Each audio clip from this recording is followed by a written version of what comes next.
मंत्री अशोक चौधरी से नीरज कुमार ने मांगी सफाई।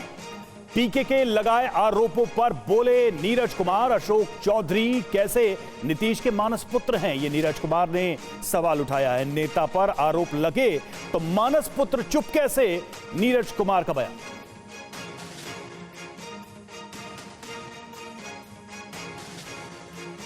हमारे दल के मंत्री पर आरोप लगे और वह व्यक्ति खुद को कहे कि हमारे नीतीश कुमार जी मानस पिता है। कैसा मानस पुत्र है जिसके पिता के राजनीतिक साख पर कोई हमला कर रहा हो और उसका जवाब नहीं दिया जा रहा है। ये राजनीतिक अपराध है, नैतिक अपराध है, सामाजिक अपराध है। इसलिए आर्थिक अपराध के जो मामले हैं उस पर मीडिया के सामने आके पूरा मंतव्य दीजिए।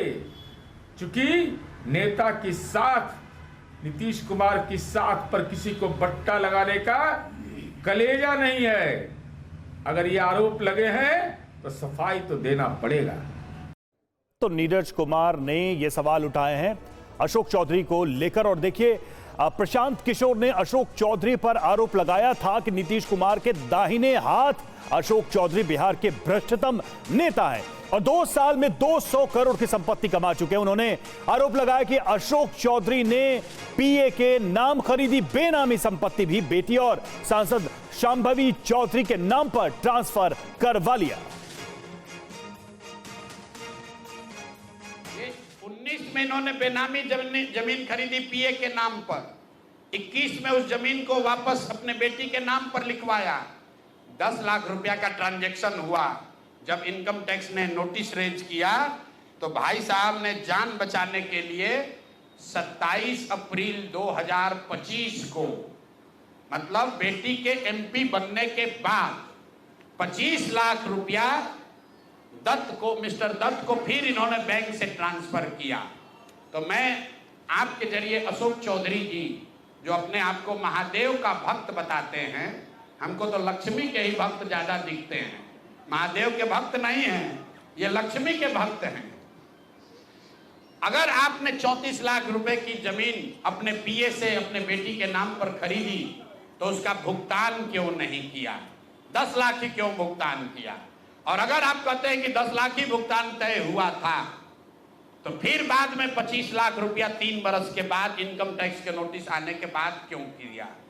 अब आपको हम एक छोटा सा केस बता रहे हैं, इसका वैल्यू 34 लाख है, लेकिन आपको ये इसलिए बता रहे हैं कि इनका मोडस ऑपरेंडी क्या है, क्योंकि उसके बाद अब जो आपको बताएंगे, ये भाई साहब पिछले 2 बरस में 200 करोड़ रुपया से ज्यादा का संपत्ति, 200 करोड़ रुपए से ज्यादा का संपत्ति अपने पत्नी, अपने बेटी, अपने समधन, उनसे जुड़ा हुआ एक ट्रस्ट, मानव वैभव विकास ट्रस्ट, इसके माध्यम से इन्होंने जमीन खरीदी है करीब 200 करोड़ रुपए का।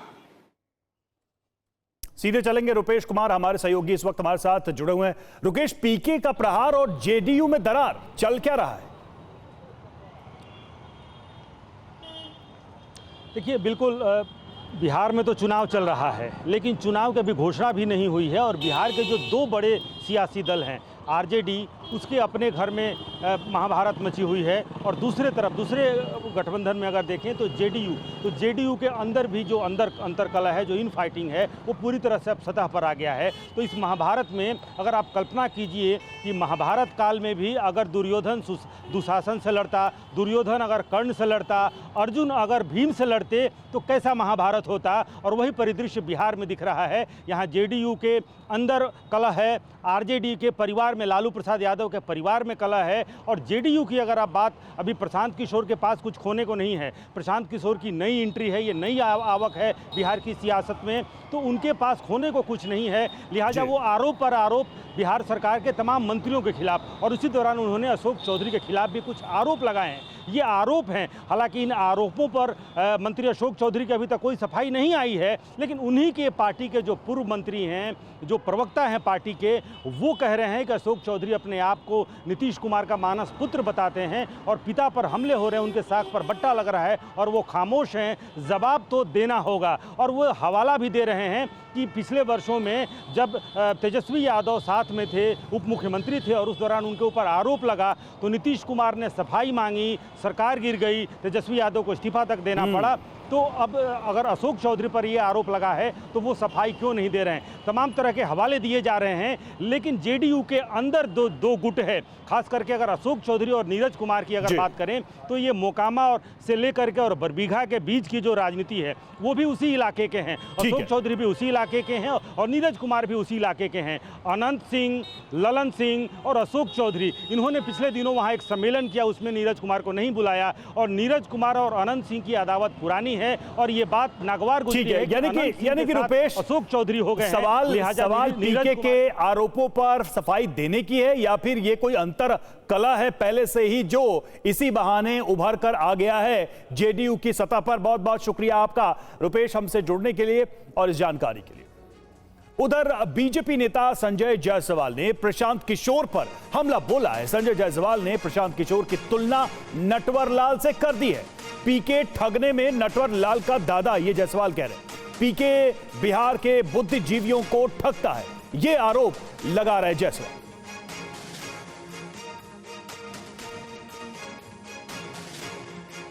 और संजय जायसवाल के पोस्ट पर प्रशांत किशोर का जवाब भी आया है। हर भौंकने वाले कुत्ते का जवाब देना ठीक नहीं, नटवर लाल वाले बयान पर प्रशांत किशोर का पलटवार।